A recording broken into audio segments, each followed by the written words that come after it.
Namaste everyone, and very warm greetings to all our participants from different countries all over the world. Uh, Today we have a another series of webinar, which is very interesting subject, and the name is minding our minds during pandemic. Of course, I think we all need that because in most of the countries, majority of the population is under lockdown. People are quite frustrated. People are also sad about this whole situation, and a lot of people are emotionally challenged. So today we have our esteemed panel, which will be talking about how we can manage our stress, our emotions through different means, including Ayurveda. So uh, this this Dr. Agarwal, can I just interrupt you shortly? Because there's a lot of rebound in the. So if everyone would just close the microphone, I think it would be helpful. Yes.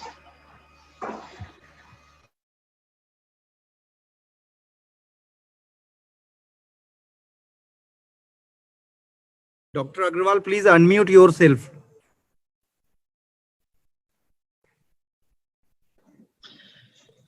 So we will be talking about this very interesting subject so that we all can listen to it and can get benefited from it, especially in these tough times.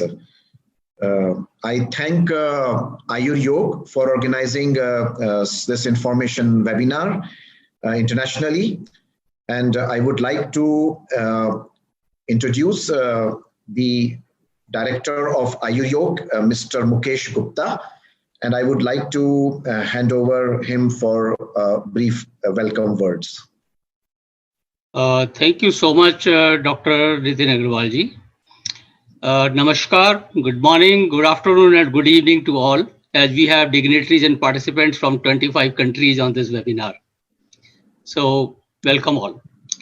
It's a pleasure to have such an eminent members on our panel for this 9th webinar of Ayuryoga Expo, a World Assembly on Ayurveda, Yoga, and Naturopathy. So today we have with us Dr. Ulrich Baufer, Medical Director practicing Ayuryoga, Munich, Germany, President Ayurveda Doctors Association of Germany. Then Dr. Giovanni Cristone, Ayurveda yoga teacher and Panchkarma specialist, Italy. And then we have Dr. Ira Datta, consultant, natural secretarist, Fortis Healthcare, life wellness coach and founder, Mind Wellness, Kolkata. And the moderator of the webinar is Dr. Nitin Agrawal, whom you just heard. He is an Ayurveda doctor and managing director, Bliss Ayuryoga Private Limited and Health Village. He is also national secretary of Vishwa Ayurved Parishad and advisory committee member of Ayuryog Expo. As one of the directors of India Expo Center and Mart, let me have an opportunity to introduce it as India's first state-of-the-art infrastructure for exhibitions and mart at Greater Noida, Delhi, NCR. India Expo Center and Mart is spread over 58 acres and has built up complex of 25 lakh, means 2.5 billion square feet area. It has pride in holding some of the most prestigious shows, exhibitions, and conferences since it commenced operations nearly 15 years back. Some most recently noteworthy events have been Auto Expo, Print Pack, UNCCD, Asian Development Bank, FDI, World Dental Congress, etc.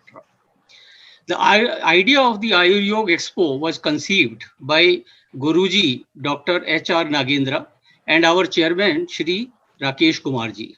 It was executed at India Expo Mart Limited at an international level to benefit the mankind under the Guruji's blessings and guidance. In 2019, the first edition of Ayuryog Expo received humongous participation from Ayush industry. In fact, international footfall was more than 1,000, which is a large participation for the Ayush exhibition sector.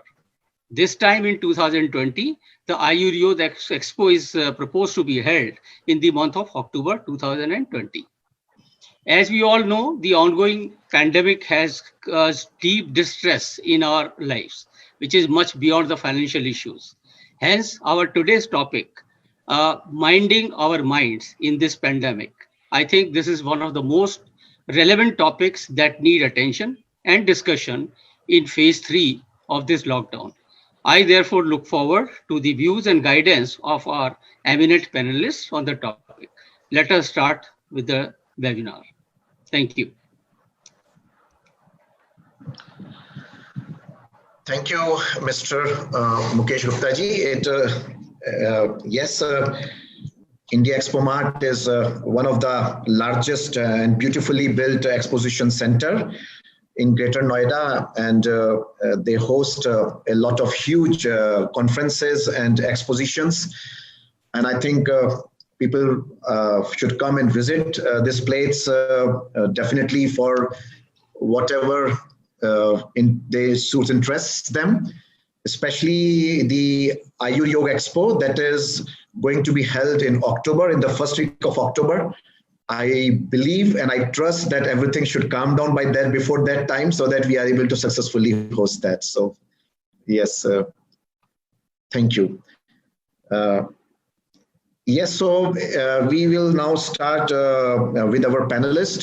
Yes, as I just repeat for some of our newly joined participants that this is going to be an interesting topic, how to manage stress and emotions during this coronavirus pandemic, as we are suffering a lot because of too much negative news, sometimes unnecessary panic. There's a lot of turbulence, there is a lot of uncertainty. What is going to happen with the economy? There is a lot of stress regarding our own health. So how we can manage all these stress and emotional turbulence? I think we will have different views from our esteemed panelists from all over the world. And let me start introducing our panelists in a more detailed way. We start with Dr. Ulrich Bauhofer. He is, of course, the president of the German Society of Ayurveda Doctors, and which is itself the first society of Ayurveda outside of India. He is one of the first medical doctors or Western doctors trained in, one of the first doctors trained in Ayurveda.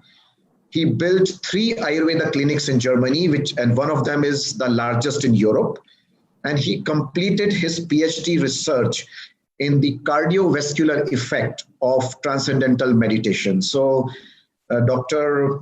Ulrich Bauhofer, he lives and practices in Munich in Germany and has been working very closely with Ayurveda and using his own school medicines together with that, I believe, will give a very insightful information to us today. So I invite Dr. Ulrich Bauhofer to please start his presentation and for the next 15 minutes. Yeah.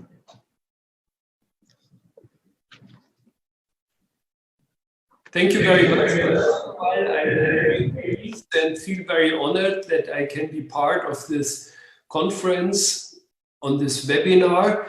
And we are today in a very historic moment because never in history we experience that the whole mankind is basically fighting against a pandemic, a virus, which in a very short time has put the whole world to a stillstand. And there are many things, I think, which we can learn from this very historic moment, because we have to be aware that never in history, never in recorded history of mankind, such an event has happened. What it has shown is that a microorganism of the size of 0.0001 millimeter has actually managed to bring the whole world to a standstill. And what we have learned during this time is how vulnerable our planet and we as the human race are. We also have experienced that actually nothing is really secure and safe and certain in this world where everything by its very nature is constantly changing. But if some of us would have just imagined that half a year ago, that in half a year everything would shut down, I think none of us would have even imagined that this could be the case. We also have experienced how important solidarity is, not only solidarity between people, but also solidarity between nations. And this we still experience, that this solidarity is, of course, one of the most important things which are necessary to fight this pandemic. And with respect to Ayurveda, what we have learned, how tremendously important are in medicine the aspects of prevention, the aspects of boosting the immune system, and resilience. That means our mental health.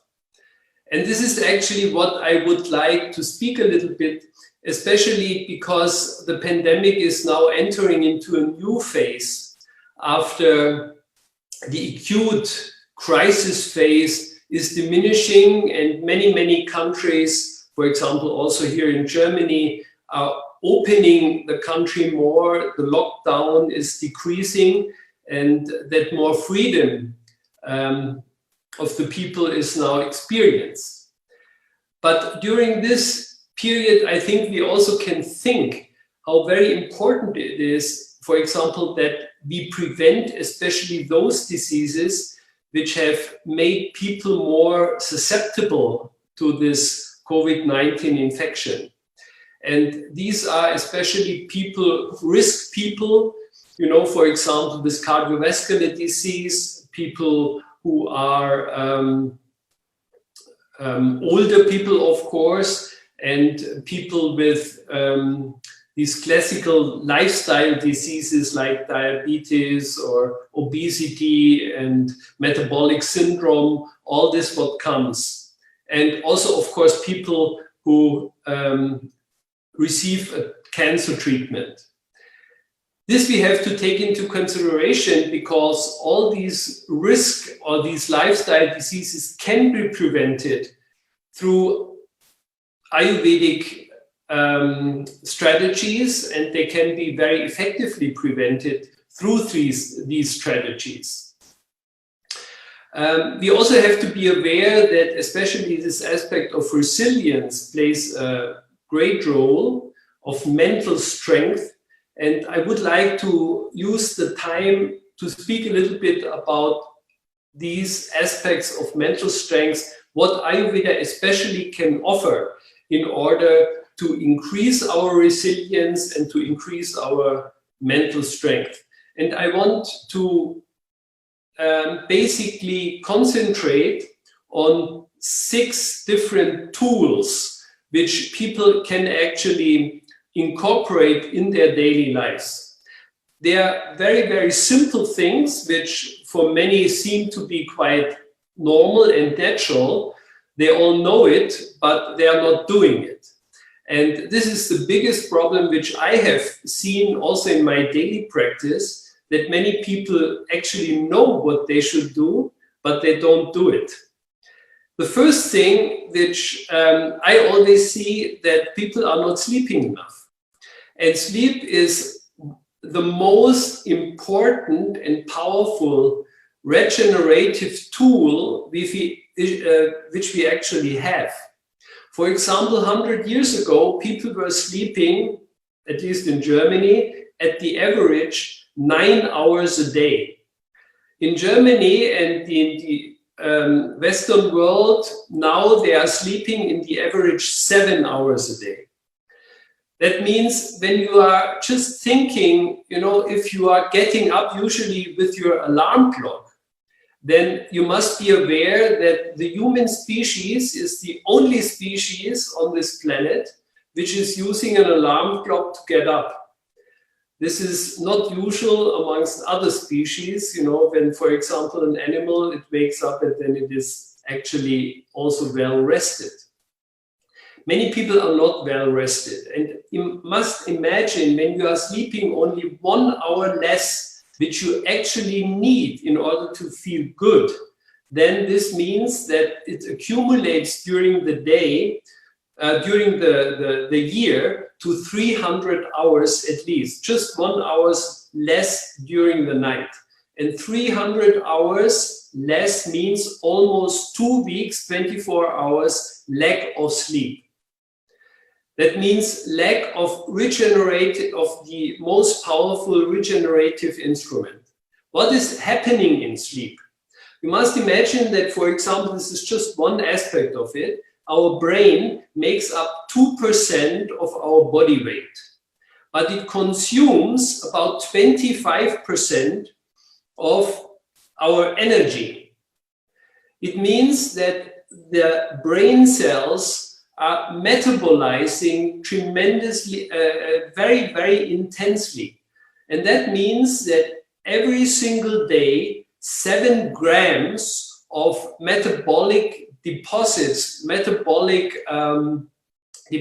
are accumulating, and these are mainly toxic proteins. When you count this over the year, it means that your brain is producing 2.5 kilograms of toxic substances. And these toxic substances have to be eliminated, and they are eliminated only during sleep. And this happens through a specific system which has been recently only discovered, which is called the glymphatic system. This glymphatic system means that when you are sleeping, your brain cells are diminishing to a size of 60% of the size which you have in waking state. That means now you are creating space between the cells, and now the cells are eliminating all the toxic substances from their interior and bringing it to the extracellular space, and then the cerebrospinal fluid is flushing the brain and bringing these substances into the lymphatic system here in the neck area, and then the whole stuff is eliminated through the kidneys and through the liver. This is happening only in sleep. And therefore, one aspect which is extremely important for our mental health, means for our mental stability, for our adaptability, for our what is called in psychology field independence. That means the strength of a person, that he's not actually dependent all the time from outside values, but actually is independent from that and is acting and thinking according to its own inner values. So this is what is very important for mental strength. And sleep is a very, very important tool in order to maintain our mental strength. I think every one of us knows from experience, when you are not properly rested, your concentration is going down and your mental cognitive performances are going down. You are also much more susceptible, for example, to infectious diseases. One knows when you are not well rested, your immune system is going down, is suppressed. So these things are extremely important. So tool number 1 is your sleep. Tool number 2, meditation. Meditation comes from yoga, which is called in the yoga system dhyana. Now, I'm personally a great fan of transcendental meditation, which has been promoted over the last 60 years by Maharishi Mahesh Yogi. He has introduced it into the West. And I have personally, as Dr. Agrawal mentioned, done my PhD study on how actually transcendental meditation affects our cardiovascular system. There are more than 600 scientific studies on this very simple technique, and this makes it very special. It's very simple to learn. It's very simple to practice. You do it twice a day, morning and evening, for about 20 minutes. And what it actually does in your body, it brings your system dramatically down. That means it creates a lot of inner rest and inner peace. It increases your resilience. It increases your stress resistance. It actually promotes a state in your physiology which is exactly the opposite of the stress response. And stress, according to the World Health Organization, is the biggest medical or health threat of this century. This is what we are also seeing during this lockdown. Stress is, of course, a big, big problem. But on the other side, it actually calms down our life and takes away the stress from many people, because life has become extremely rapid. That means we are living, from an Ayurvedic point of view, in a total Vata period. And this Vata is, of course, through meditation, very beautifully and very effectively calmed down. So what meditation also does, when you actually decrease the activity in your brain, in your whole organism, that your brain starts to become acting very coherently in a very synchronous way, and that has an influence on your mental strength. So meditation, whatever meditation technique you are practicing, is extremely important for increasing our mental strength, our inner stability, and nevertheless also our flexibility, our adaptability.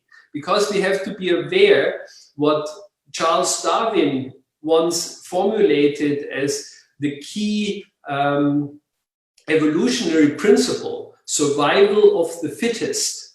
It means not only the survival of the physical fittest, but especially of the mental fittest, of the mentally fittest, of the most stable, of the most adaptable person, of the person who is very optimistic in his own, positive in his whole world view. I think these are very important points which actually through meditation can be promoted. Another very important point, this is point 3, is the aspect of what we call in Ayurveda ahar. That means a proper diet. There, we have learned also in many medical research that, for example, eating at night heavy food, it has a great influence, a negative influence on our sleep, and it has a negative influence on digesting our food, because it's not possible in the night to digest food anymore. Why? Because in Ayurveda we say, of course, the Agni is going down, but in the Western scientific viewpoint, we see that the enzymes which are necessary for digesting our food are not produced at night anymore. The genes which are responsible for expressing the enzymes are actually switched off in the night, and therefore we are not producing any digestive enzymes anymore. And the second thing is that the microbiome, that means all the bacteria in our intestines, they are, from the biorhythmical aspect, not active anymore in order to help us digesting our food. So these 2 points are extremely necessary to realize that we should have a light food at night, especially, and eat as early as possible and not heavy, especially in the night. What is very popular now in the West is this, what is called intermediary fasting. That means you have this 16-8 hour rule. That means from the night you wait 16 hours until you have your next food, your next dietary intake. And this is basically an Ayurvedic principle, which, you know, the West has picked up now, and many research has shown how important and how helpful this is actually for our health and also for our mental health. When you eat too much, you are getting obese, and your mental activity is, of course, not good. Why? Because you have to always be aware that we do not have only the brain in our head, but we also have a brain in our intestines. And this enteric nervous system and the nervous system, the central nervous system, they are in a very intense cooperation with each other. But 90% of the information is going from the intestines, from the enteric nervous system to the central nervous system. That means the condition of our central nervous system depends very much on the condition of our enteric nervous system. For example, the immune system to 70% depends on our intestines. 70% of our immune system work in our intestine. And also 90% of the serotonin, which is of course our happiness hormone, our bliss hormone, which is also a crucial aspect of our mental strength, is produced in our intestines. So how we treat our intestine, and that means, of course, especially through our food, is extremely necessary for our mental strength. This should absolutely not be neglected. This is number 3. Number 4, which is terribly underestimated, is the influence of light, the influence of the sun. And there's a beautiful story in Ayurveda that the disciples of Charaka were asking him once, is there one single medicine which can bring the doshas into a state of balance, which can bring the status into a state of balance, which can make sure that we have an elimination of the malas in a proper way, and how our mind and our senses and our consciousness is in a blissful state. And he said there is one single means through which you can achieve all this, and this is an early morning walk in the sun. Why? Because the sun is producing, it has a great influence on our immune system. All the antibiotics which the body produces themselves actually depend on the influence of the sun. That means the vitamin D production. And many people have a tremendous vitamin D deficiency. Therefore, it's very important to expose ourselves regularly to the sun and not put too much cream, you know, the sun blockers on the skin for at least 20 minutes. We should expose ourselves to the sun like that your vitamin D is not depleted. During winter, especially in the West, make sure that you substitute vitamin D. It's very, very important. Also for our mood, for our mental strength. And the sun is, of course, also very important for producing enough serotonin, and that you have a proper balance. This is very important for your biorhythm, for the chronobiology in your system, that you have a proper balance between light and darkness. And many people have nowadays, during the day, not enough light, and in the night, too much light. And when you, for example, sit in front of your computer before you sleep, then you get usually a lot of blue rays, you know, which enter into your eyes, and this actually prevents the production of melatonin, and therefore you are not sleeping enough and you are not having a good sleep. So the aspect of light is very important for the mental strength. Fifth thing is now the aspect of specific herbs which we can use in order to promote our mental strength. In Ayurveda, we have such beautiful things like, for example, ashwagandha, shankapushpi, brahmi, chatamansi, all these beautiful herbs which are very useful in order to increase and to foster our mental strength. So this is the 5th point which we can have. And the 6th point, which I think is very important, that people, especially in a period like this, in a period of great stress, of great insecurity, is that we all make a sankalpa for optimism, a sankalpa for positivity, a sankalpa not to get into a depression, but a sankalpa for a positive worldview and view towards our life, that we are not getting into a state of depression, but maintain a very positive attitude towards our life. Just to make this sankalpa, I think, can be extremely helpful in order to foster and to boost our immune system.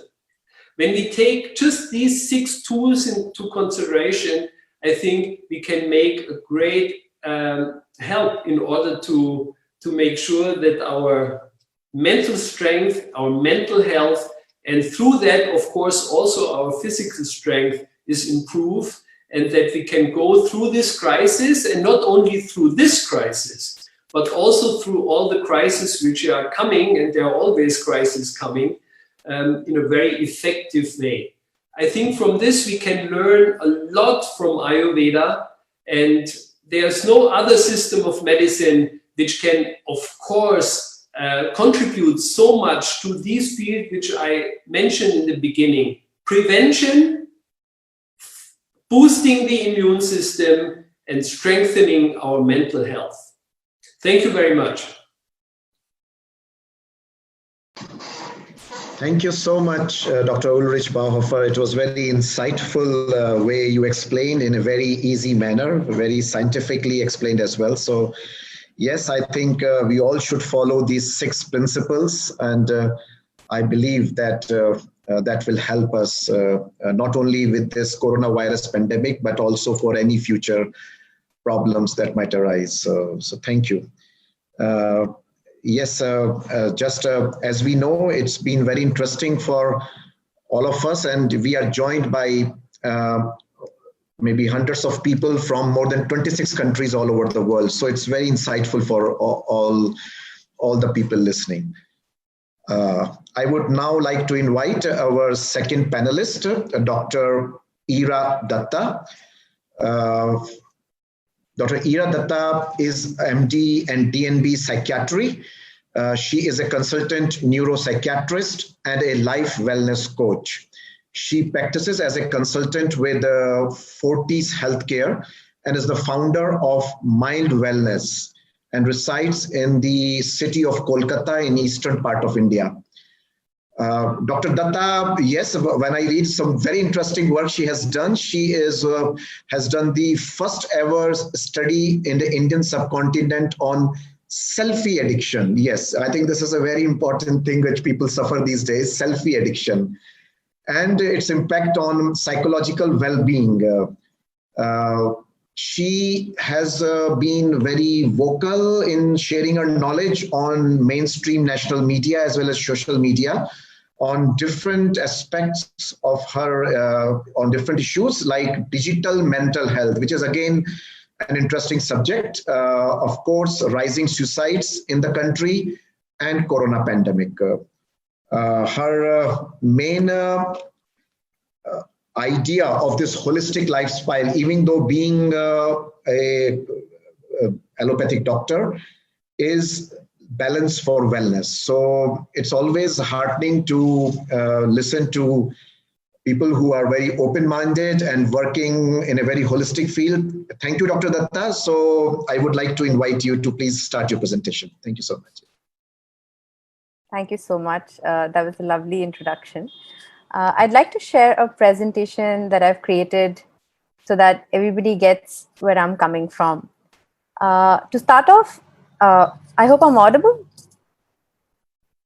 Okay, thanks. Yeah, it's We're talking about minding our minds in this pandemic. I particularly feel it's a very tall order, but I'll try to deliver to the best of my ability. I feel the mind is its own place and it can make heaven of hell or hell of heaven. So make sure that you learn how to control your mind. Otherwise, it is going to end up controlling you. Good evening, ladies and gentlemen, from all the parts of the world. It is so exciting to connect with everybody on this virtual platform. I am an allopathic doctor. May I continue? Yeah, I'm an allopathic doctor. I'm an MD in psychiatry. I've done my DNB and my MBBS. I practice as a life wellness coach along with being a neuropsychiatrist. Now, for certain people outside of India, this may seem as an okay concept, but in our country, sadly, medicine gets divided. But I'm so happy that your platform is trying to integrate all the fields of medicine, and it's in itself such a beautiful holistic approach. I deal with people's mental health and their minds. And I practice in the city of joy, which is Kolkata. And with that, I try to bring a little bit of joy to people's life, whoever I meet in personal or professional life. Now, if I ask you for a second to close your eyes and think of what do you mean by mind? What image comes to your mind when I ask you to think of the mind? It's almost a tongue twister, I know. But the mind is such a beautiful entity. It's an enigma in itself. And when I asked you to imagine the mind, can you touch that? Could you feel it? Could you see it? Is mind something that you can take a picture of, like, let's say, an MRI? Is mind something that you can probe with an equipment? Or is it even tangible? And finally, is mind important to us or not? These are some of the questions I'd like to address, hopefully, by the end of the presentation, along with your support. Now, whether mind is tangible or intangible is in itself a big debate. A lot of people say that the brain is where the mind lies. A lot of people say that mind is made of emotions, thought processes, and so much more beyond just the neural connections. So both are important. What happens to the mind when we are faced with stress is what makes it so important and relevant to us. What our mind does is try to protect us immediately the moment stress comes into picture. So all these wonderful chemicals that Dr. Bauhofer just spoke about come into a play. And usually there's a very delicate balance between all of them. But this balance sort of goes topsy-turvy and all over the place. And that's how we understand that we are stressed. So our usual responses are either fight with the stress, flight, which is run away from the situation, or be frightened and frozen in the same position and not know what to do.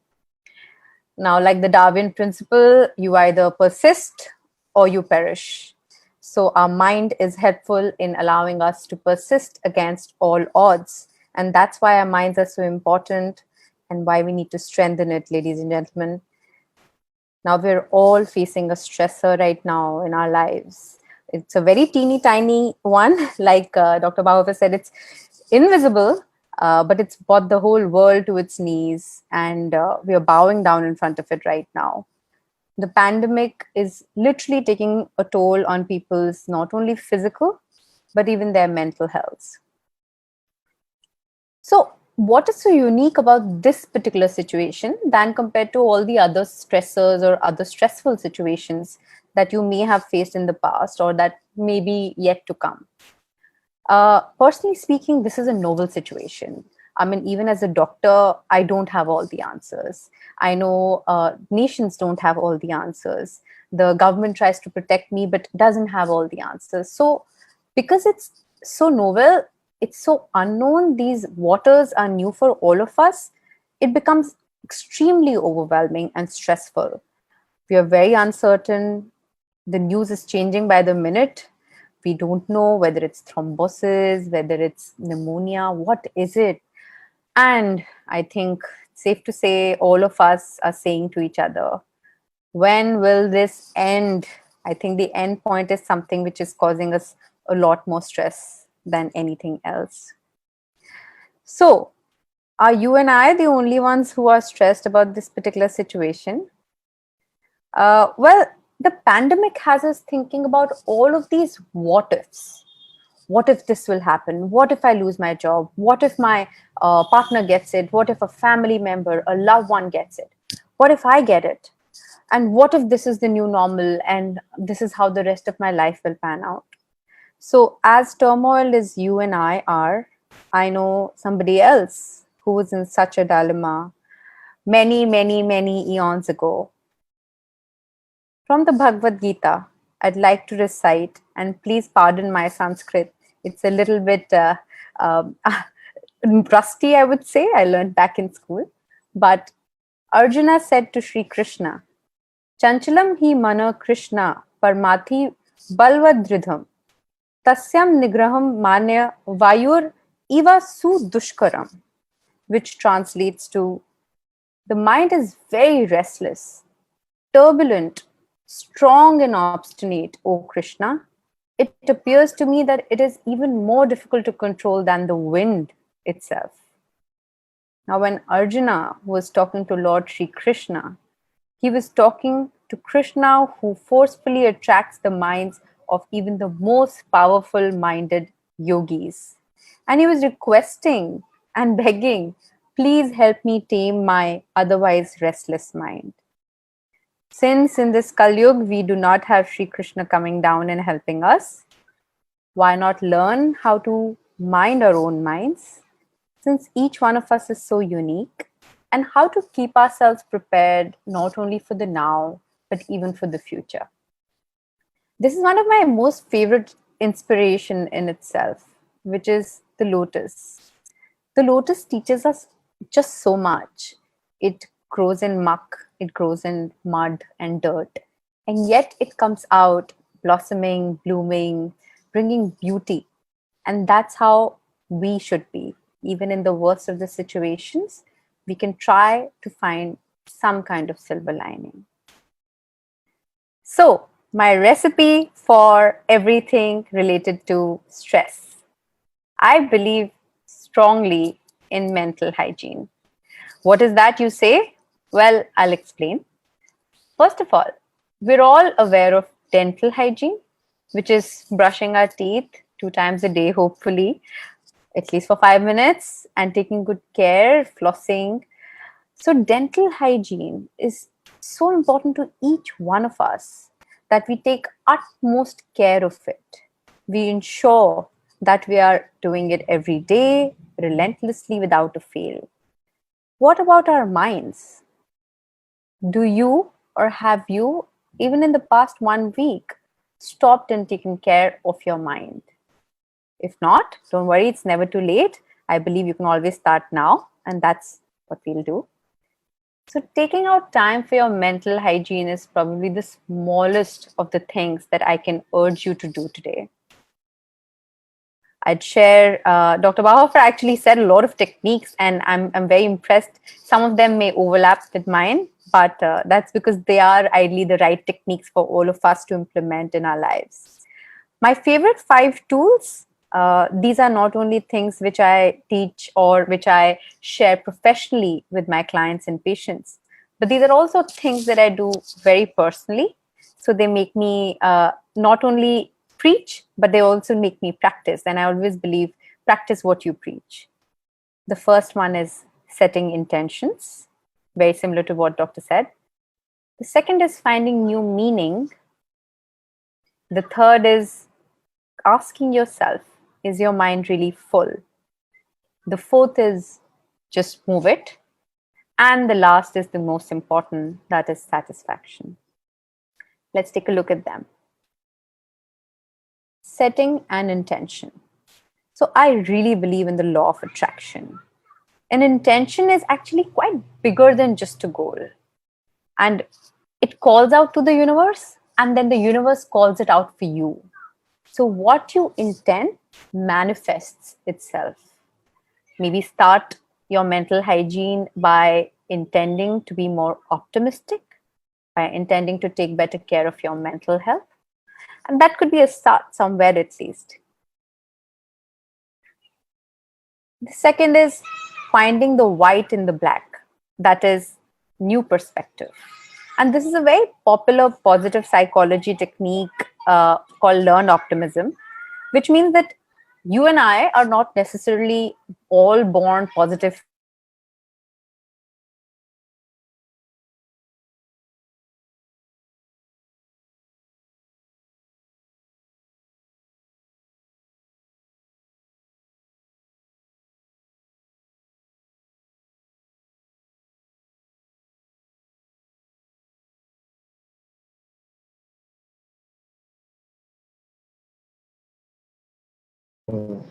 Did we lose the connection with? No, sir. Did we lose the connection with Dr. Ira? Can you hear us, please?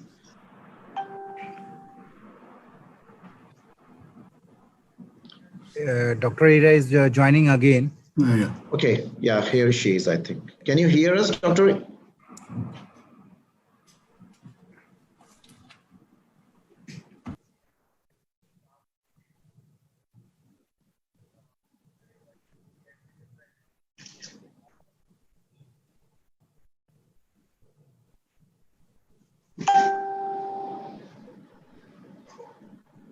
I think we need to reconnect with her. Okay.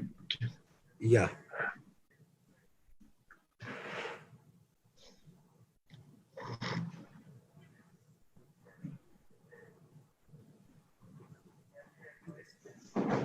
We lost the connection actually. Yes, You are- I'm terribly sorry. I think something with the internet.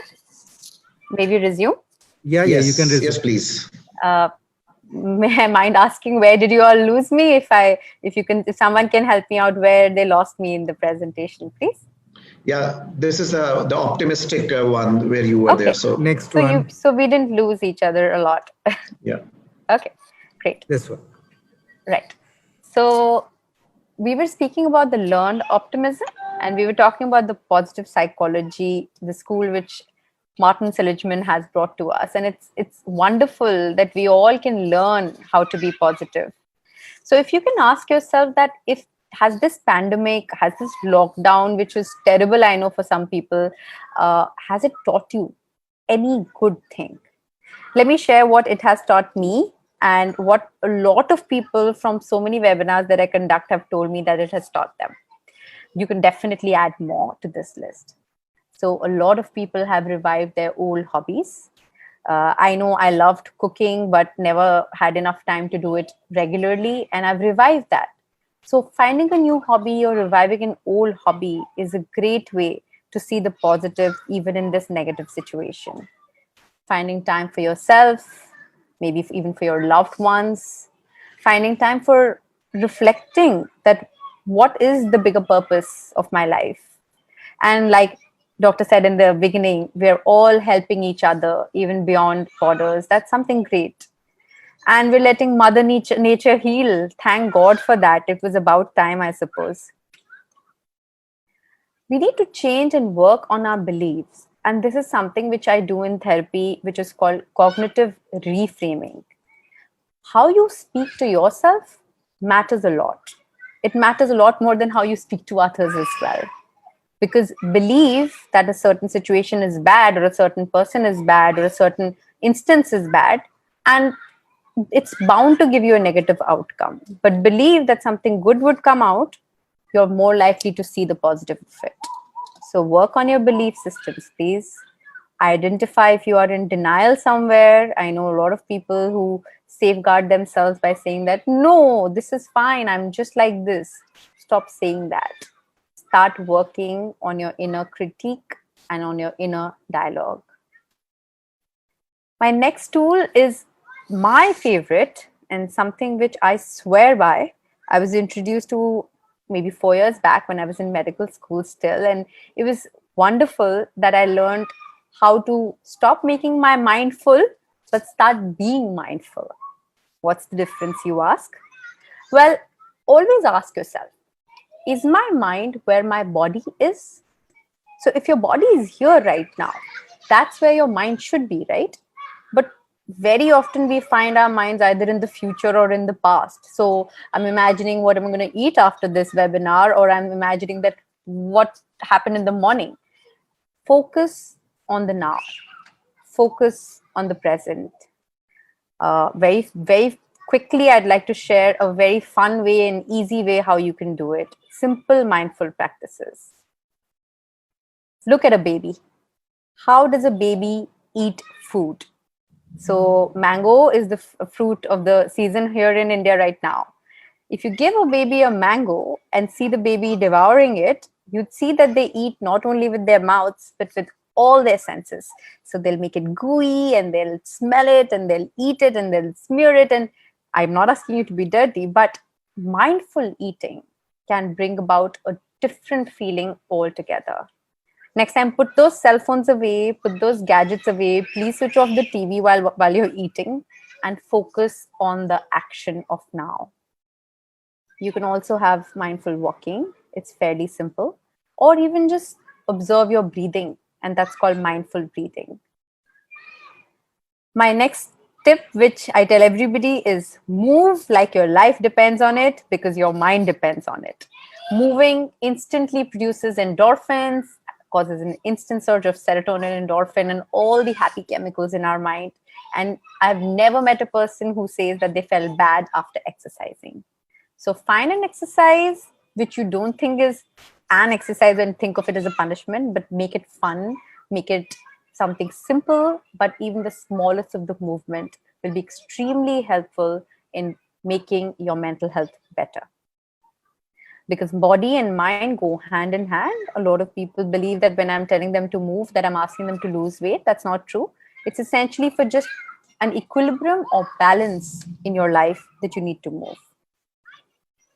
And my favorite last tool is satisfaction, contentment, which in Sanskrit we call santushti.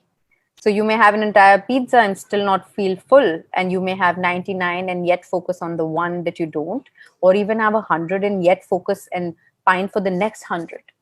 If that is something which you do very often, know that being satisfied leads to the biggest surge of happiness in our mind. A very simple way that you can do this is by noticing what you have versus what you want. I practice gratitude every day in the morning, the first thing, and I'm excited to write about what great happened the previous day rather than fixate on all the things which could have, should have, and would have happened. Well, tomorrow morning, you all are going in my gratitude diary. Thank you for being present here. Thank you for being a lovely audience. And I do hope to get some insightful questions as well. I want to ask, what are you thankful for in the present moment, especially in the pandemic? And I want to leave you with some hope, because I believe that hope is something which keeps us going. It makes the present moment less difficult to bear. And if we can just tolerate this painful lockdown, this painful period that we're going through, there's definitely a better tomorrow. And this too shall pass. Thank you very much. Please stay home. Please stay safe and boost your immunity. Take care of your mental health. Thank you. Thank you, Dr. Dattas, for such a lovely presentation. Yes, it gives us a lot of new insights, and yes, we look forward to many more of such presentations in future. So thank you so much. Yeah. Thank you. So as we move ahead, we now introduce our third panelist, Dr. Giovanni Criscione. He comes from the southern region of Sicily in Italy. Lot of us, I think, know Sicily more from Hollywood movies, I believe, Dr. Criscione, yes? And he, of course, is an Ayurveda yoga teacher, and of course, Panchkarma trainer also all over Italy.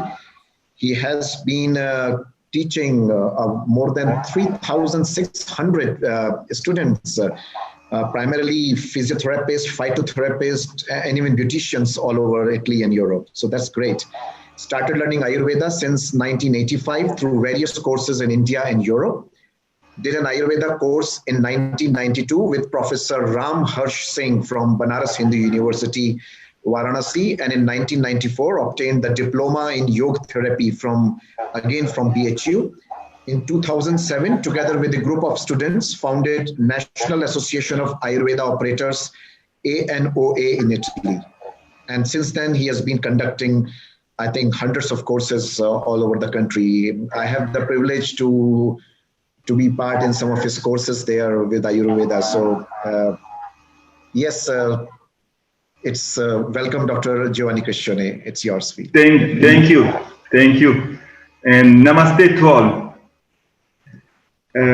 First of all, I would like to thank Dr. Nitin for inviting me to speak in this webinar. I would like to thank the Ayuryog Association and his team. And I would like to thank all of you who are connected to this webinar. From the beginning, I apologize for my English.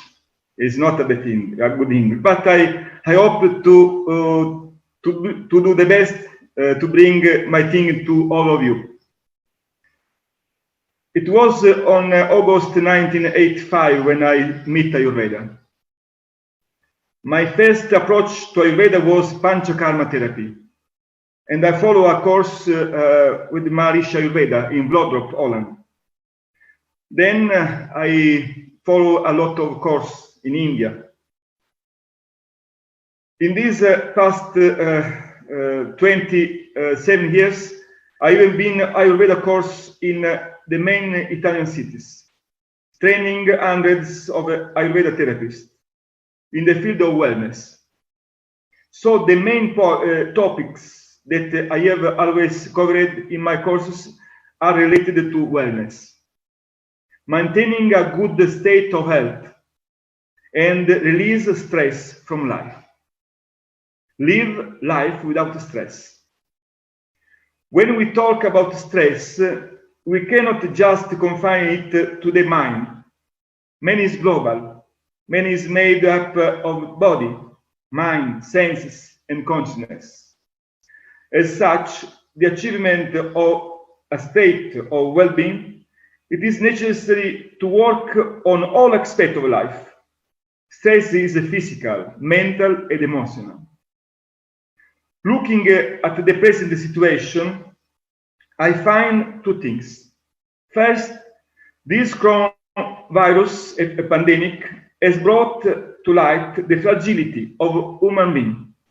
We are in front of this invisible enemy, and it appears stronger than we are. This brings fear and anxiety.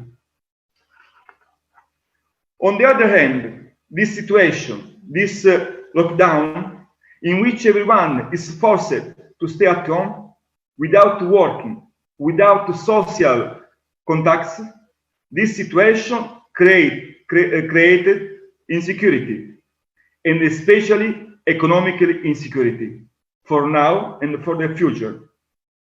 Both of these factors or situation create stress.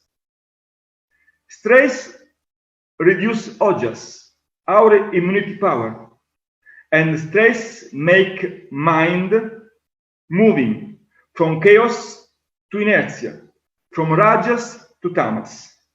So fear, insecurity, apathy, depression increase. So today we need to improve our ojas, our immunity power, and improve sattva in our mind, the power of creative intelligence, the state of joy, positivity, goodness, stability, love. Today we need a positive mind, a happy mind.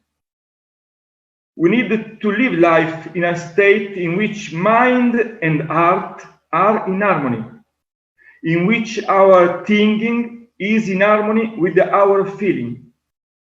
From my point of view, because I don't deal with disease, but I deal with wellness, I think we are find the solution not by fighting to the enemy, in this case the coronavirus, but we have to strengthen our body and mind. There is a saying that says, if there is darkness in a room, you must not try to throw out the dark from the room. You simply have to bring light in the room. So we have to bring light in our life. The question is how to strengthen immunity and make a mind free from stress. We can improve ojas and increase sattva by following a healthy lifestyle. Already Dr. Baumhofer and Dr. Mutta was speaking about this, but with my word I continue to try to do a picture. I put some point very important. First is to following a daily routine, what in Ayurveda is called dinacharya. For instance, getting up early in the morning, based in sunrise time, when energy is maximum power. Then applying self-massage, self-abhyanga, with warm oil. We can use the Dhavantari Taila. It is a very good oil for the body, for all the body. Or we can use sesame oil with a few drops of essential oil, such as Indian basil, tulsi, sandalwood, with main focus to massage head and feet.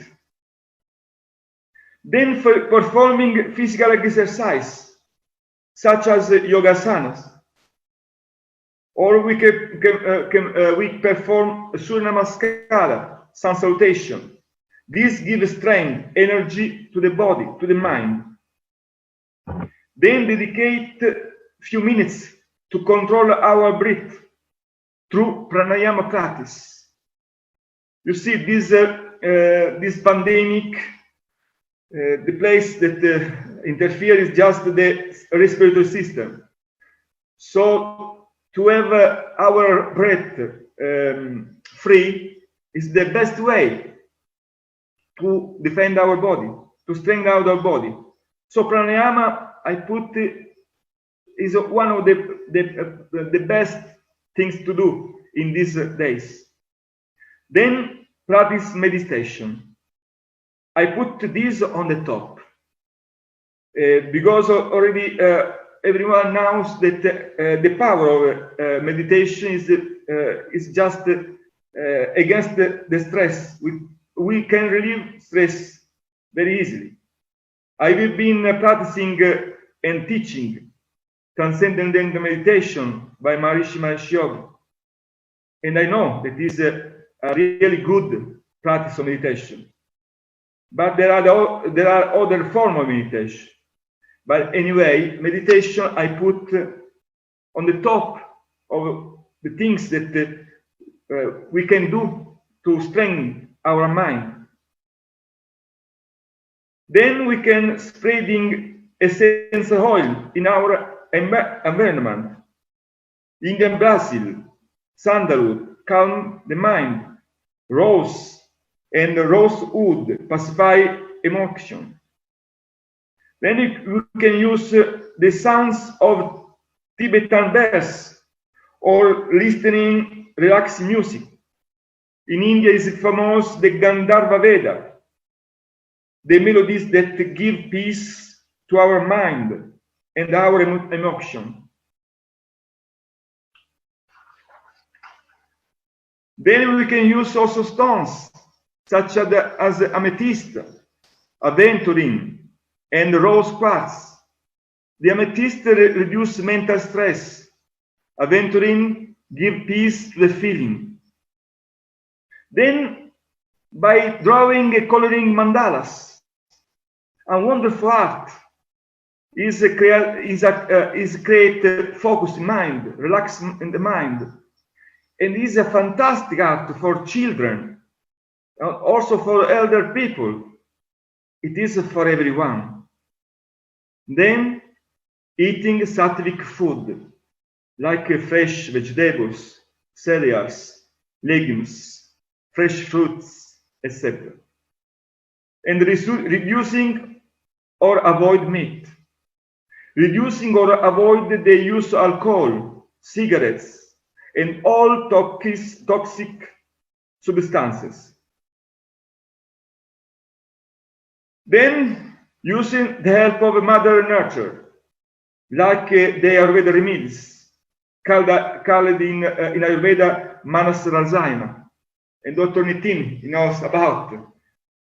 For instance, Brahmi Rasaina, Svaganda, they are very effective mental tonics. I know some products of Dr. Nitin, like a Blissful Mind, is a good product. Ojas Pusti is another product. This is good for the mind. Then, as Dr. Bonhoeffer says, the sun, yes, just exposing ourselves to the sunshine, to sunlight, to the sunlight. Then playing with our children, playing with our dogs, cats, sharing time with our family members, with our loved one. This is just small things that give big effect in our life, that nourish our life. In Ayurveda, to treat mind, we have Shirodhara, Pichu, Shirovasti. This is the best things to put in action. But for instance, at the moment, because we are in this lockdown, is difficult. But in future time, to have always a good mind, free from stress, at least 2, 3, 4 times during the year, a period where we just receive massage, Shirodhara, Pichu, is the best way. I conclude my report. I put in concluding my report, I put my attention in these 3 points. In Bhagavad Gita, I say, Yoga sta kuru karmani.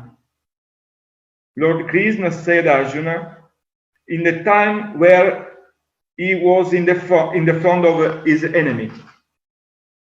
It means be focused on yourself and then perform action. To live a better life, we have to find our center, ourself. Second, Sat Chitananda. We are all consciousness of bliss. We need to cultivate happiness. This should be our choice. Be happy. Third, Samiti Samani. We have to live and act all together. Be all united. There is a beautiful Vedic mantra that says all these things. This mantra is Om Sanavatu, Om Sanabunaktu, Sa Viryam Karvavai, Tejas Vinaditamastu, Ma Vidishvahai. Om Shanti, Shanti, Shanti. We are together. We eat together. We are vital together. We radiate the truth. We radiate the light of life. We will never be against each other and never stay with the negativity. Om peace, peace, peace. I think this is the main simple point. Dr. Bonhoeffer already spoke about a lot of things, all the points that he said about the food, about the sleep, diet, night herbs. One thing that is important is our purification, the body purification, because mind and body goes together. So to apply the purification system is very important. Maybe in this time that people are in the home, blocked in home, is not possible. But we have to put emphasis on this, that on every change of season, the best way to strengthen our body is to practice panchakarma, because panchakarma is the best way to clean the physical channels, our stratas. In this way, we can keep our body healthy and strong. Charaka describes the state of health in these terms: one whose doshas are in balance, whose appetite is good, whose body tissue is normal, whose executory functions are balanced, whose self, whose mind and sense remain constantly full of bliss, is called a healthy person. Again, bliss. Bliss is the main point of our life. We are born to enjoy life, to be happy. So all the things that we have to do in our life is to be happy. But the happiness we cannot find outside ourselves. We can find inside ourselves, in ourself, in our consciousness. So meditation for me is the best way to reach this state of bliss inside us. With all the things that we can do, as I told you about massage, about pranayama, about asana, about music, is all the things is good just to improve this contact with ourselves. So I thank you, Dr. Nitin. I thank you, all of you, and namaste to everyone. Thank you, Dr. Giovanni Criscione. Thank you for your insight on Ayurveda and how we can manage stress and emotional health in these times. Thank you so much. So, of course, now I just say a few points. We are, of course, running out of time, so I will try to conclude maybe in 5-6 minutes, and then, of course, before we end today's webinar. So I am, of course, Dr. Nitin Agarwal, and I am an Ayurvedic practitioner, a Vaidya, myself, and of course, been doing hundreds of courses all over the world. So, and this subject, emotional health, of course, is one of my favorite. Since a lot have already been spoken, so I probably might not have spoken. So I come straight to that about emotional health, which according to Ayurveda is a state of sensorial, mental, intellectual, and spiritual well-being. And Ayurveda considers emotional health equally important and directly related to our physical health and well-being. So what are the common symptoms of stress, or when we are emotionally disturbed, we feel? So there are periods of irritability or irritation on small things, anger or constant anger, like small things can make us angry, some irrational behaviors, like a lot of people, they bite their teeth, sometimes they curl their hairs, or they have the pen in their mouth, things like that happens.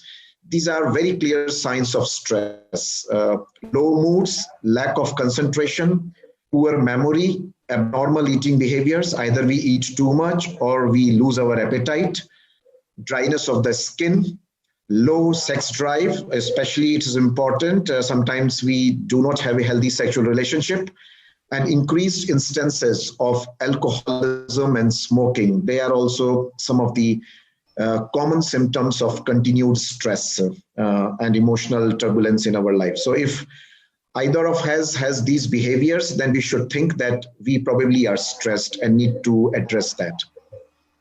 So what are the long-term fallouts of stress? If we are mentally and emotionally stressed, then it converts into anxiety, hypertension, even panic attacks, depressed feeling or depression, insomnia, which is like lack of sleep or even complete sleep loss, poor immune system. And that's very important that if we are continued in stress and emotional turbulence, we have our immune system compromised, which is definitely not good in these times of COVID-19. Phobias means like fear of flying, fear of lift, social behaviors, impotency, psychosomatic disorders, and for women, it may happen like premenstrual symptoms or even PCODs can also happen because of continued stress. And of course, the last but least is premature aging, which of course nobody wants to age prematurely. So, but that happens if we are in stress continuously. Ayurvedic point of view, what are the doshas that governs the state of mind? So as we all know, Vat, Pitta and Kapha. So, but if we go to the subtypes, it is the Prana Vata, which is a subtype of Vata dosha, which is primarily responsible for our state of mind and stressful situations. Sadhaka Pitta and Tarpaka Kapha. So Prana Vata is like a central coordinator which governs our senses, thinking process, breathing, heartbeats, and is situated in heart, lungs, and brain. Prana Vata imbalance affects all the psychosomatic system of the body. So we have to keep in mind, which is very important, that in today's these times of COVID-19 and infection, if our Prana Vata is weakened, then we are basically weakening our three most vital organs of the body, which is heart, lungs, and brain. And this is the last thing we want to get weakened. So if very important that we move away from stressful situations, we should keep ourselves emotionally and mentally healthy. Because if the Prana Vata gets aggravated or disturbed for a longer period, then we weaken our lungs. And we should keep in mind that this COVID-19 virus is basically attacking our respiratory system and weakening it. So it's very important that it is in fact in a way correlation with stress. Sadhaka Pitta, governs the emotions, balances the neurohormonal physiology of our brain. Sadhaka Pitta imbalance leads to various types of negative emotions such as stress, anxiety, disturbance in the neurohormonal physiology of our brain, which of course disturbs our cognitive factors, which means our decision-making ability, our focus, our concentration, even some very basic cognitive factors like memory, long-term memory, short memories also get disturbed because of that. Irritation, irritability, getting angry on small things, shouting, crying, there could be different manifestations of people showing their emotions in a normal to abnormal behaviors. So these are all governed by Sadhaka Pitta and affected as a result of imbalance in Sadhaka Pitta. Long-term Sadhaka Pitta imbalance causes palpitation, increased blood pressure, nervousness, sweating, which means some of the signs of panic attacks. In Ayurveda, we always say if we have to manage panic attacks, we don't need to give just sedatives. We need to balance Sadhaka Pitta. That means within the system, we need to create a coherence, like a more holistic approach that we are able to balance our Sadhaka Pitta. Third is, of course, Tarpak Kapha, which is directly responsible for lubrication and nourishment of our brain, spinal cord, nerves, and sensory organs. And its imbalance affects the structural integrity of the brain, resulting in neural weakness and weak mental function, and can, of course, lead to some serious disorders, according to Ayurveda, even like multiple sclerosis, Parkinson's, or even problems related to palsies. Different types of can happen in the body. So how we manage stress and emotional health? So as according to Ayurveda and the principles of yoga both, there should be a coordination between mind, body, and consciousness. It's very important. This is the very basic principle of Ayurveda, that we need to balance our mind, body, and consciousness. There's a proper coordination. For example, if our mind is saying something, but our body is weak not to perform that activity, then we should listen to our body and not just follow what mind is saying. So we should keep a balance. Same way, if our mind and body are saying or guiding us to do some activity, but our consciousness or our emotions are not allowing it, then we should avoid that activity. But if we do that, then we break this coordination between mind, body, and consciousness, which leads to stress and emotional turbulence. And we can see there are so many examples around us where we break this coordination unintentionally, and also sometimes intentionally also, or because of ego, because of arrogance, because we think that we are too intelligent not to listen to all these things. So all these things happens, and then again that leads to a lot of emotional disorder. How we balance these aspects of doshas, how we know those, of course, healthy lifestyle, regular routines of sleep, diet, and exercise routines. It's very important to follow all these routines. I mean, Ayurveda has a huge emphasis on dincharya, ritucharya, and all these principles that are being charted out. Thinking positive. It's very important to think positive, and especially in these times, there will be all these challenges. Yes, a natural tendency of a human is thinking negative, thinking worse. But we need to avoid that and think positive, because negative thinking does not help at all. Only if we want to move ahead in life is positive thinking, which can be achieved through meditation, yoga, Ayurveda herbs, and of course, focus on our strength to strengthen our mind, body, and consciousness coordination. And I think we all know the actual meaning of yoga. A lot of people practice yoga. They just think it is not just a physical exercise. It is the only exercise routines in the world, which not only is just physical, but also mental and emotional. So it is literally meaning of yoga is sandhi between mind, body, and consciousness. So that needs to be adopted. And there's a very important chapter in Ayurveda, especially mentioned in Charak Samhita, with the principles of Achar Rasayana. Now, this needs to be followed specifically to maintain our emotional health. So what are the principles of Achar Rasayana? So very quickly, I will put my attention on few principles that we can follow in our life. The first principle is share your emotions. It is very important for us to share our emotions with people who we feel comfortable with, who will feel that they will listen to us and they will respect our emotions. So we should share our emotions, not to keep us inside thinking, oh, it's very private, I should not share it with anyone. So what happens that with this buildup of negative emotions inside, it leads to depression, it leads to breakdown of emotions and a lot of health issues that happens. But while sharing the emotions, we should manage that they should be shared in a positive way, not by just always complaining about it or blabbering about it, but also in a hope to find an answer, to find a solution about it. The second principle is forgive and forget, which means that all the negative things that have happened in our life or happening right now should be forgiven and should be forgotten. Because if we just live with all this negativity our whole life, then it's not helping our emotions. It is basically disturbing our neurohormonal physiology, which in turn disturbs our physical health, which weakens our immune system, and this is not good for us. And the third principle is be in the company of wise, which means a wise person does not mean a person with a high degree or in a high position.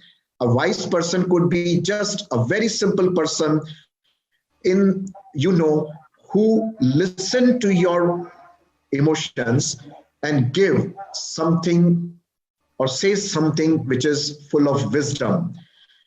It has to do that if we are emotionally challenged, they are helping you with some very, very basic principles of life, whether it is coming from anywhere. So, as our panelist, Mr. Giovanni Criscione and Dr. Ira Datta mentioned about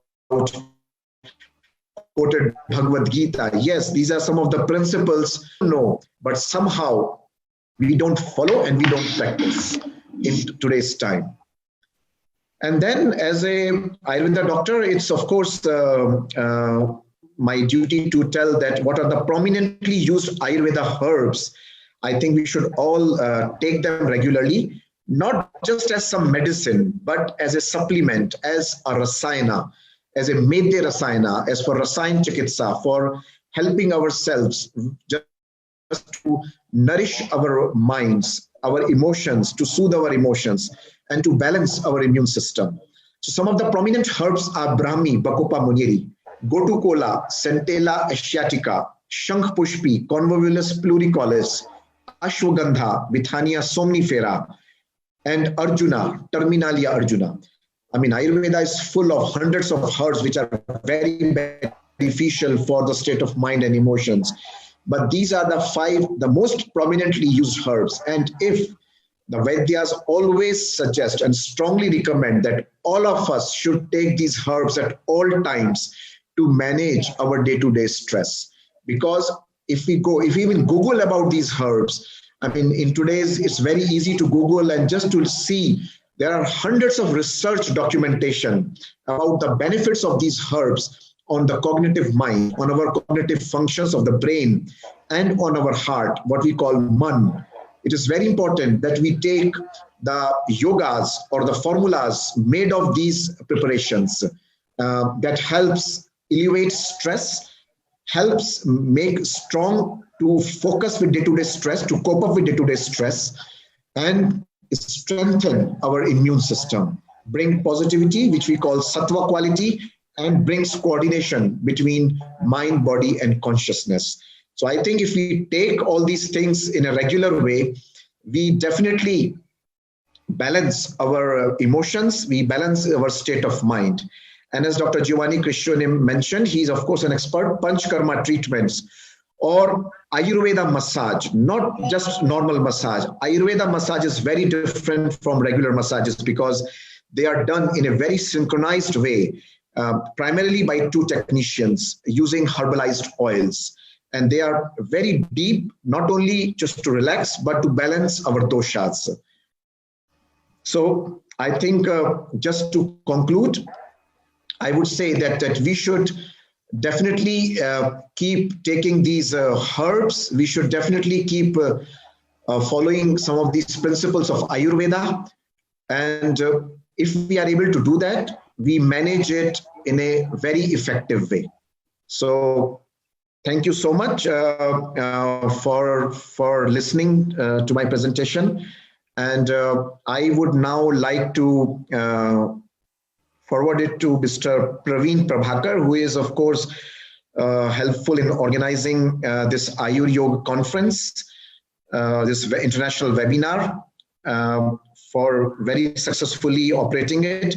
I also see the CEO of IEML, Mr. Sudeep Sarkar, so thank him very much. And of course, I thank the chairman of Ayuryog, Mr. Rakesh Kumarji, for taking this initiative to organize this international webinar to manage stress and emotions through Ayurveda. So I hand over now to Mr. Praveen Prabhakar. Thank you, sir. Mukesh, sir, closing note. Hello. Would you like to go through some questions or we straight away go for the closing? I think we should 2-3 questions. So why don't you pick up some key questions and ask some panelists to address? Nitin, sir. Okay, so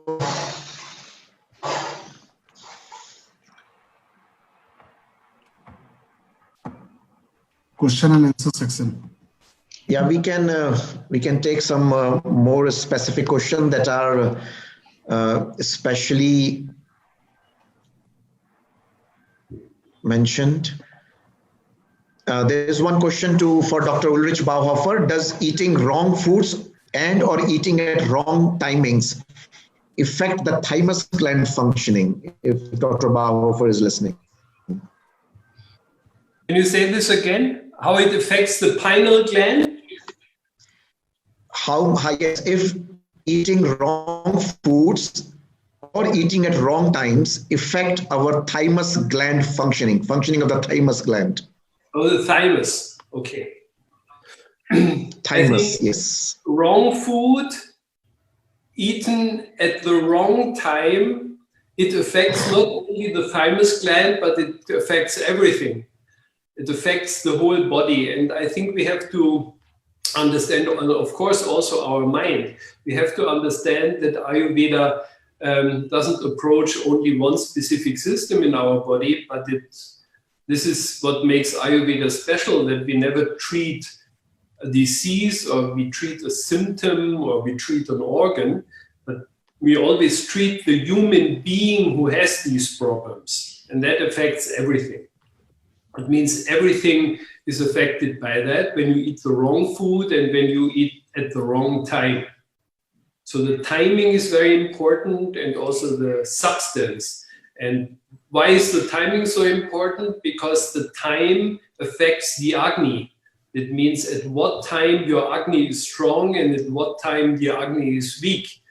And for example, at the night it is weak and in the morning it is also weak. So therefore you should have your main meal at lunchtime, because then the Agni is strongest. And this I think we have to really understand that one specific influence is not only affecting one specific organ or one specific function, but it always affects the whole organism, our body, and this of course has an effect on our mind, and the mind has an effect on our body. It always goes together. And this is also what we have learned in this pandemic, that everything is connected with everything else. That every system, the economy is affected, the health system is affected, everything is affected, and all the individuals are affected. In the same way, everything, what you do to the body affects everything in the body, not only one specific aspect.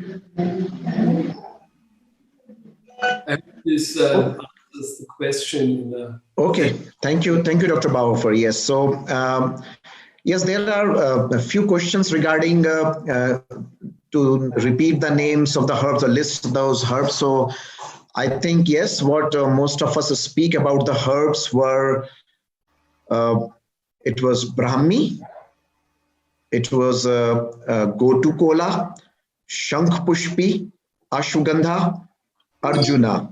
So Arjun. So these are some of the prominent herbs that are effective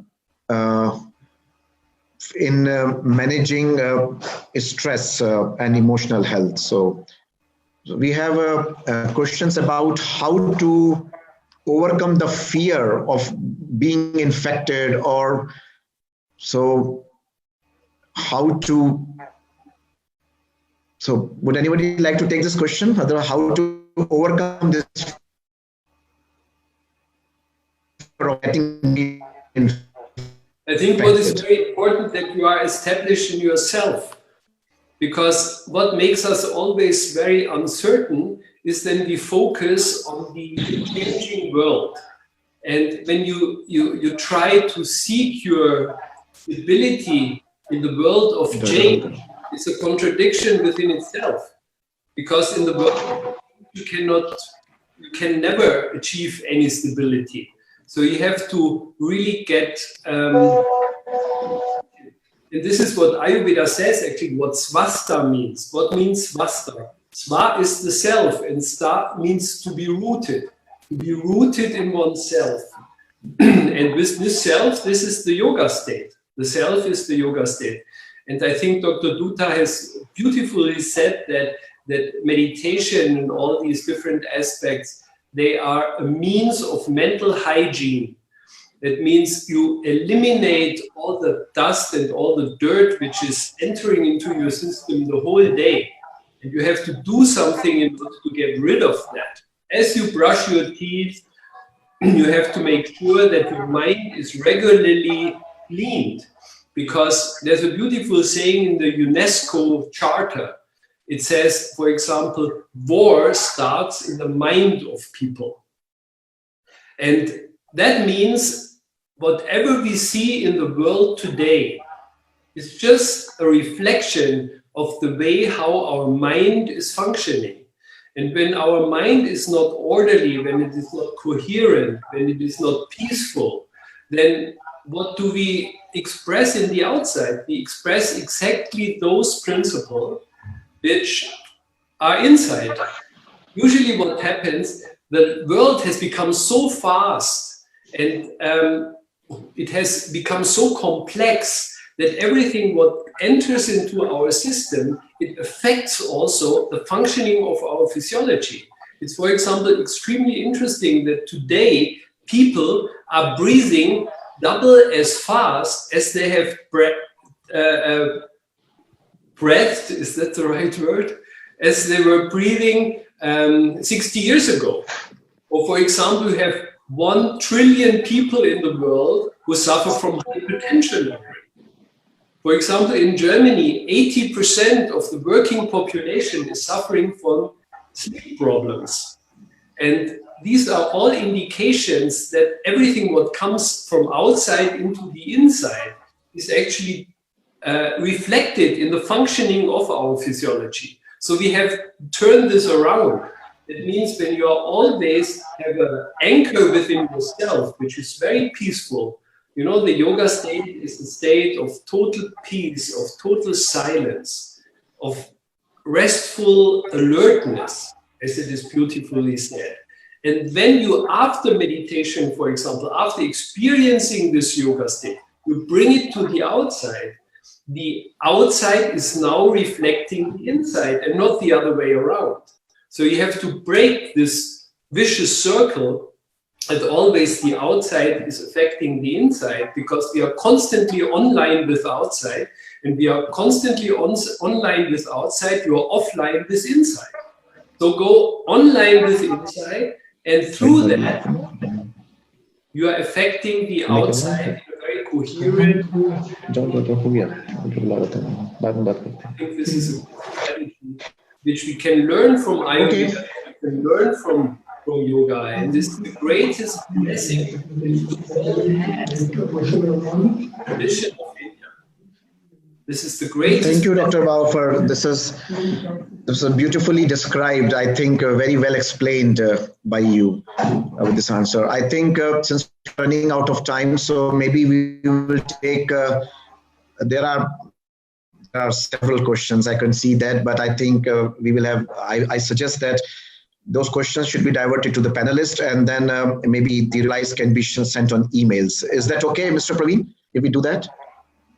Okay, good. So I now request Mr. Mukesh Gupta ji for his concluding remark before we end this international webinar. And of course, from my side as a moderator, I thank all my panelists and for the organizers for so beautifully presenting their views on this interesting subject. And I hope everybody enjoyed it very much. Thank you so much. Yeah, Mr. Gupta, please. Thank you, Dr. Nitinji, and definitely our other panelists, Dr. Baufer, Dr. Kristane, and Dr. Ira, for such a wonderful and informative session. It has been really great to understand the 6 tools from Dr. Baufer, then relationship between the mind and brain, from Dr. Era, and then, Panch Karma from Dr. Giovanni. So it was a great insight provided by all of them. I'm pretty sure that all our participants got some insight into the topic today, which is minding our minds in this pandemic. And like the way you explained the emotional stress, it is definitely going to help everyone to handle the emotional stress as well. So thank you once again, everyone. And after such a wonderful session, maybe a couple of more minutes from the precious time from all our panelists and our participants to take you through a virtual tour of our last Ayuryoga held at IML in 2019. So just a couple of minutes video that gives you some insight into the all the events and the way it was held. So here we go. Thank you. Namaskar. Thank you. Thank you.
So thank you all once again. So thank you so much, Thank you. everyone. Yes, thank you, Dr. Ida Datta, Dr. Ulrich Baufer, Dr. Giovanni Cristione, and of course the whole Ayuryog team. Thank you, Praveen ji. Thank you so much. Thank you, sir. Thank you.